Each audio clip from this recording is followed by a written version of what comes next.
ಕಾಗೆ ಬಂಗಾರ. ಹಾಂ, ಎಲ್ಲರೂ ಈ ಹೆಸರು ಕೇಳೇ ಇರ್ತೀರಾ ಅಂದ್ಕೊಂಡಿದ್ದೀನಿ. ಕೇಳದೇ ಇರುವವರಿಗೆ ಇದೇನಿದು ಕಾಗೆ ಬಂಗಾರ ಎಂಬ ಕುತೂಹಲ ಇದೆ ಅಲ್ವಾ? ಬನ್ನಿ ಇದ್ರ ಬಗ್ಗೆ ಹೇಳುವ. ಇದು ಸಹ ಭೂಮಿಯಲ್ಲಿ ಸಿಗುವ ಒಂದು ಖನಿಜ.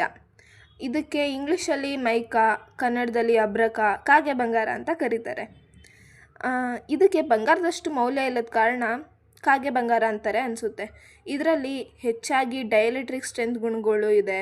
ಹಾಗಾಗಿ ಇದನ್ನು ಬ್ಯಾಟ್ರಿ ಮತ್ತು ಮುಂತಾದ ಎಲೆಕ್ಟ್ರಾನಿಕ್ಸ್ಗಳಲ್ಲಿ ಬಳಕೆ ಮಾಡ್ತಾರೆ. ಮತ್ತು ಇದರ ಗುಣಲಕ್ಷಣಗಳು ಹೇಗೆ ಅಂದರೆ, ಇದನ್ನು ತೆಳುವಾದ ಎಲೆಗಳ ರೀತಿ ವಿಭಜಿಸಬಹುದು.